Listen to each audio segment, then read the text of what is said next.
Okay, so problem with the water trough is it freezes on top, which is fine. I don't mind busting ice. But when the line freezes on the bottom and it doesn't refill, that's whenever I gotta come out here and refill it. So I have my door right here.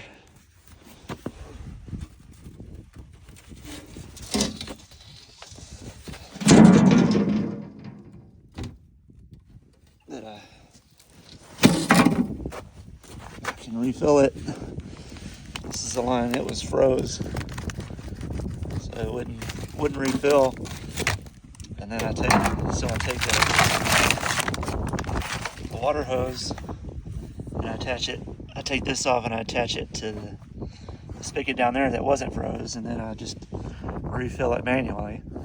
And so I just basically refilled it twice a day. But this was the problem, was this line and underneath that it was freezing. So I'm gonna have to insulate that a little better, but it's kind of a little warm today, so it thawed out for me and it's refilling, so that's good.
No.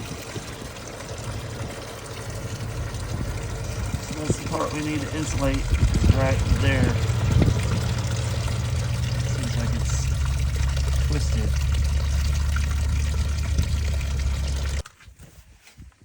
Alright, so I didn't expect this, but there's a pinch point right here on this PEX line. It's not leaking or anything, but I don't like it. But there's nothing I can do about it right now.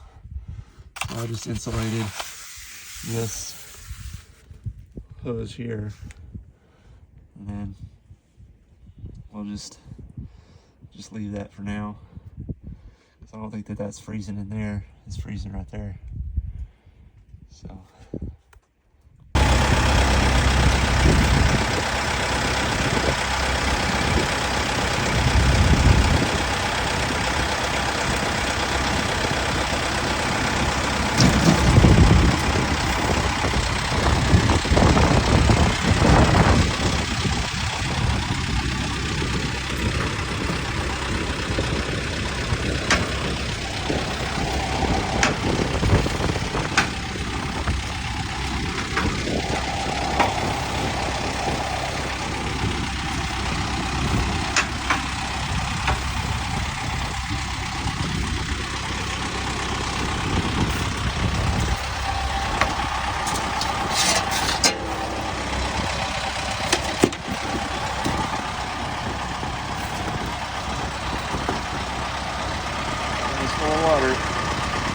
Casualty of the cold weather is Humvee died. Batteries are dead. Need new batteries. 6 years, not bad. Gotta get those replaced. So we're just doing some maintenance work on my welder. Changing the oil and the spark plugs. Just isn't too bad. It's a Hobart Champion 10,000. I can't remember when I even got this thing, but it's been probably a good 10 years. I got it in Cleveland. Yeah. Only time it messed up on me is the circuit board fried. Other than that, sometimes I gotta prime the fuel when it sets for a long time. But it's a good one.